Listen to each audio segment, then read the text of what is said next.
네, 안녕하십니까. 총 3회에 걸쳐서 애플의 재무 정보를 리뷰를 해보겠습니다. 애플의 결산일이 9월 마지막 주 토요일로 알고 있습니다. 가장 최근의 결산일이 2023년 9월이니까 그걸로 보도록 하겠습니다. 먼저 기업의 재무제표를 볼 때는 지배구조를 이해를 하셔야 됩니다. 연결 재무제표를 봐야 되기 때문에 어떤 회사들이 연결되어 있는지 확인을 해 봐야 하죠. 10K 보고서에서 확인을 할 수 있는데요. 보시면 거의 지역별로 나눠지고 있는 것 같죠? 네, 별도의 독립된 법인이 이런 회사들이 다 포함이 돼 있다라고 나와주고 있는 거예요. 애플이 나오고요. 여기 브레본 캐피탈이라고 나와 있는데 저희가 뭐 처음 보기 때문에 잘 모르잖아요. 이런 것들은 GPT한테 계속 물어보면서 저희 따라가야 됩니다. 보시면 브레본 캐피탈은 애플의 자회사 중 하나로 자산을 관리하고 투자하는 회사입니다. 주로 현금 및 현금 등가물을 관리하고 아니 현금하고 현금 등가물이 도대체 얼마나 크길래 이거 하나를 관리하는 회사가 따로 있습니까? 기대가 됩니다. 애플의 재무 전략의 일환으로 설립되었습니다. 주로 장기 투자와 자산 관리를 담당합니다. 라고 나와주고 있네요. 자금 관리 회사인 것 같죠? 이게 네바다주에 있다고 하는데 예전에는 세금을 회피하기 위해서 이 회사를 만들었다고 언론에 한참 많이 나왔습니다.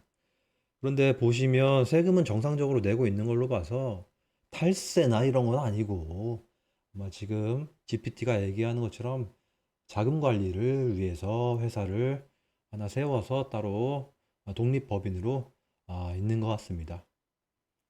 곧 보시면 아시겠지만 보유하고 있는 자금이 상당하거든요. 나머지는 크게 뭐 이상한 게 없어 보입니다.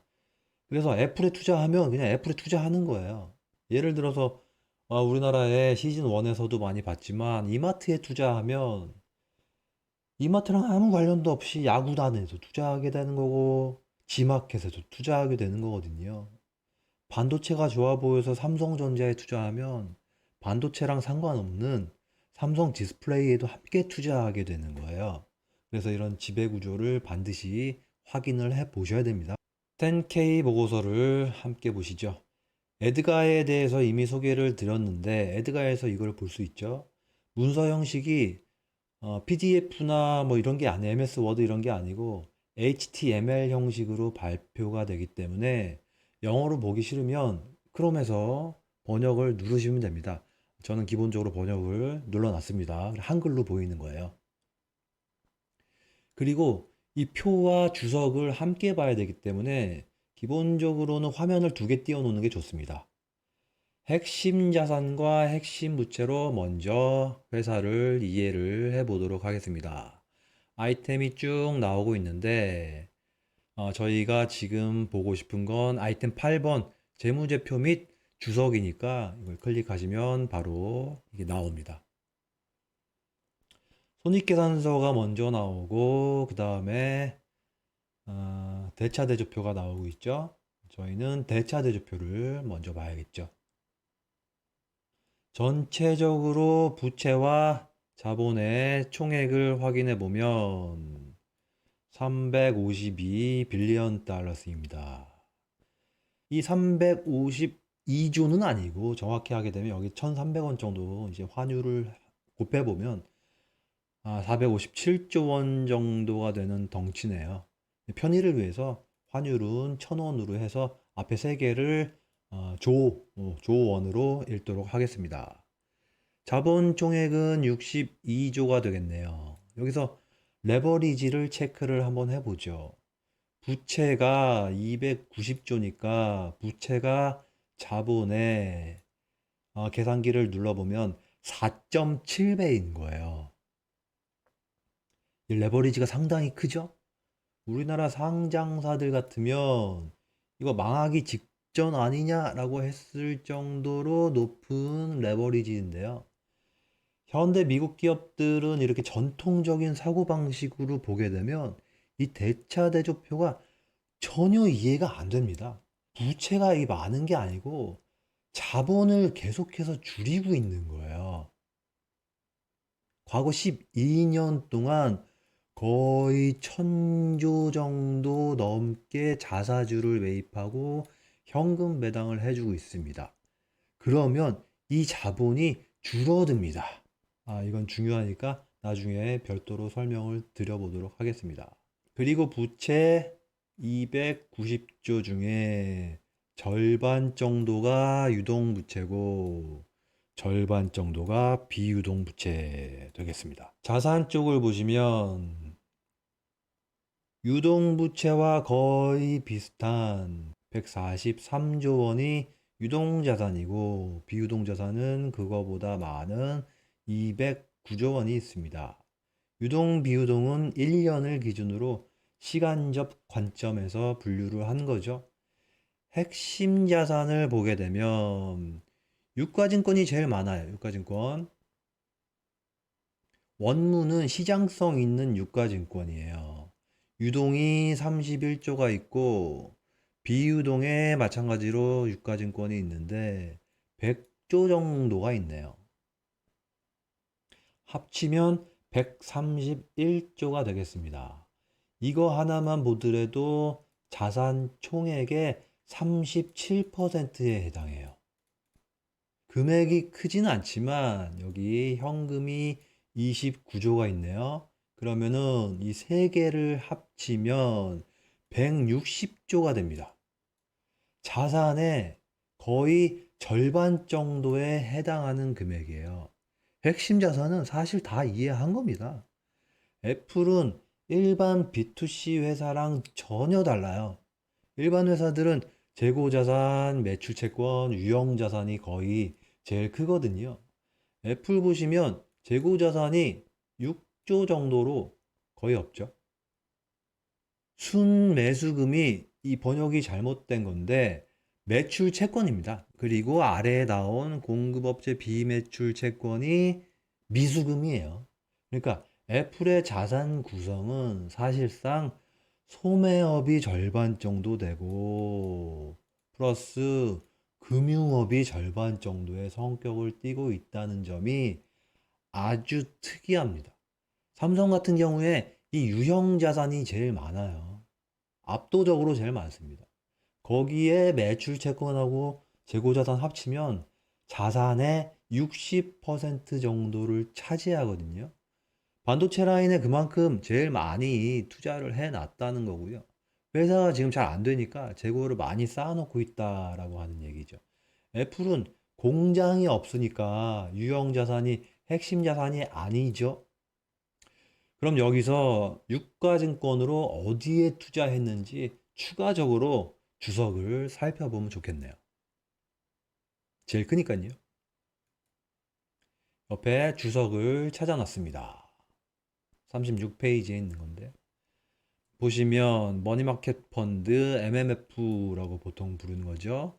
뮤추얼 펀드가 있게 되고요. 그리고 정부 발행 증권, 미국 외 정부 증권. 그러니까 우리나라로 치면 이 국채가 되겠죠. 기업 채무증권 역시 회사채라고 할 수 있겠죠. 우리나라에서는 사채라고 많이 부르죠. 이 사채가 제일 많죠. 유동 쪽에 12조, 비유동 쪽에 58조니까 이게 제일 많은 것 같습니다.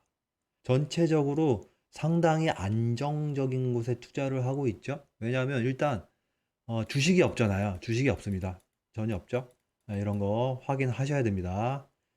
이 많은 돈을 이런 식으로 운용을 하고 있구나라고 하는 거 반드시 확인을 하셔야 됩니다. 이거 지금 사실상 금융회사가 이렇게 투자를 하고 있는데 애플은 절반이 지금 금융이에요. 부채 쪽을 보시면 정기부채라고 있죠. 텀뎁을 번역을 해 놓은 건데 그러니까 장단기 차입금이에요. 우리나라로 치면 이게 단기 차입금이 되겠고 유동이니까 그다음에 비유동이니까 이게 장기 차입금이 되겠습니다. 이게 1순위죠. 단기가 9조인데 장기가 95조니까 이 차입금 쪽이 부채의 1순위 핵심 부채가 되겠습니다. 그리고 외상 매입금이 62조 원으로 2순위가 되겠습니다.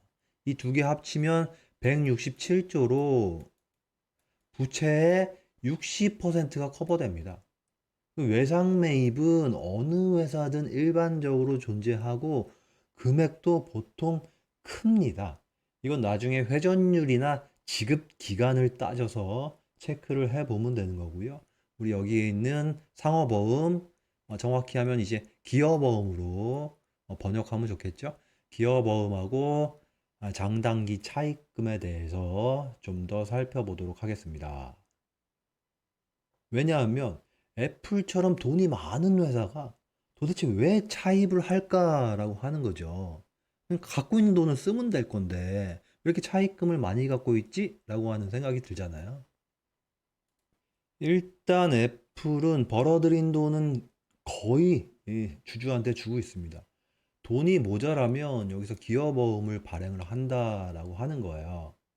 기여보험의 사용 목적이 배당금 아닙니까? 배당금, 자사주 매입 등 일반적인 기업 목적을 위해서 기여보험을 우리가 발행한다. 1년 내에 자금을 조달하는 어떤 수단이죠. 그러니까 빚을 내서 지금 주주들한테 환원을 해주고 있다라고 하는 얘기예요. 우리나라에서는 절대 확인할 수 없는 문구입니다. 아니, 빚을 내서 주주한테 배당을 줘? 이상하잖아요. 미국에서는 대단히 일반적인 현상이에요. 그리고 계속해서 차입금에 대한 주석이 나와 있습니다. 차입금 보시면 애플은 원래부터 꾸준히 차입금을 사용했습니다. 만기가 대단히 길죠. 절반 이상이 2029년 이후에 몰려 있다라고 하는 얘기죠. 애플의 신용 등급이 트리플 A 등급이에요. 이 등급을 갖고 있는 회사는 마이크로소프트하고 존슨앤존슨 정도밖에 없어요. 미국 정부보다도 지금 신용 등급이 높은 거예요. 사실상 거의 공짜로 자금을 쓰고 있는 거예요. 그러니까 얘네들이 미국 국채하고 회사채를 자산 쪽에서 엄청나게 가지고 있는 거 봤잖아요. 그거 팔아서 차입금 갚으라고 아무도 얘기를 못하죠.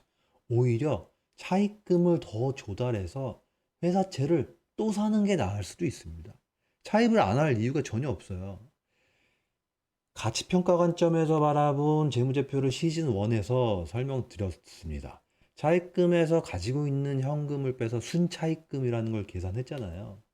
애플은 기여보험하고 장단기 차입금 합치면 110조 정도 나오는데 여기서 현금하고 유가증권만 160조니까 순차입금이 마이너스 50조 나오잖아요.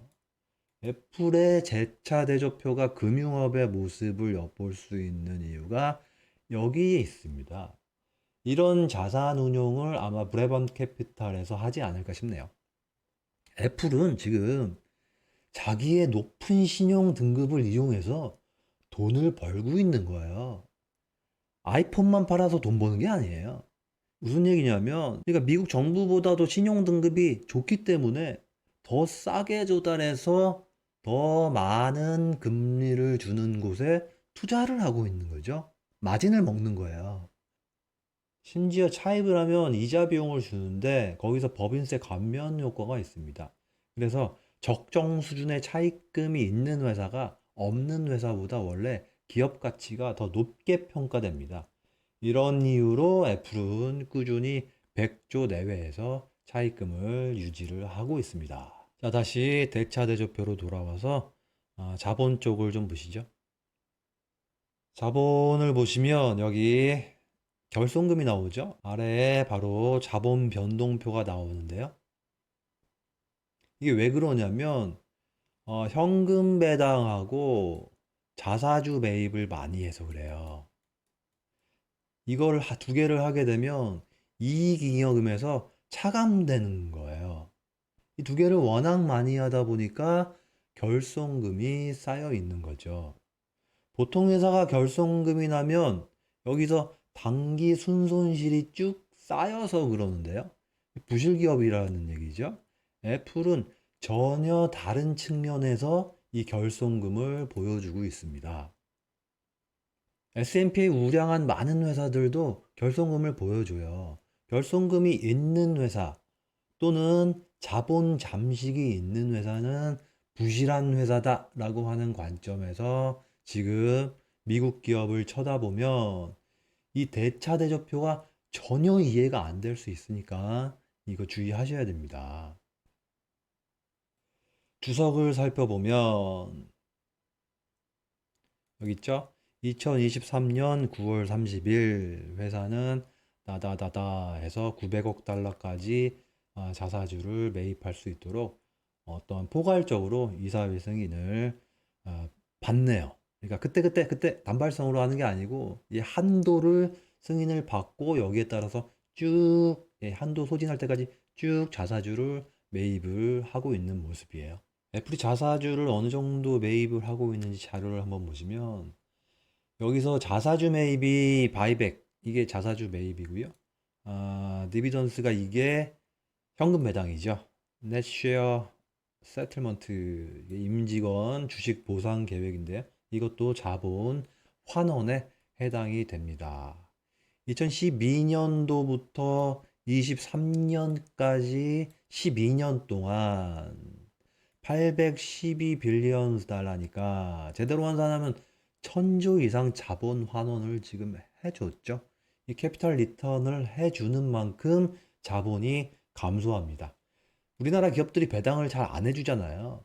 만약에 애플도 이 배당을 안 해줬으면 지금 자본 62조에 이 812조 1000원으로 하게 되면 이거를 더해줘야 됩니다. 그러면은 874조 원이 되겠죠. 애플은 원래 이렇게 배당을 많이 한 기업이 아니에요. 잡스가 있었을 때는 배당하고 자사주 매입을 1달러도 안 했습니다. 이 자사주 매입이나 현금 배당은 애플뿐만이 아니고 다른 기업을 이해하기 위해서도 공통적인 지식이니까 제가 별도 영상으로 하나 만들었으니까 그거를 참고를 해 주시기 바랍니다.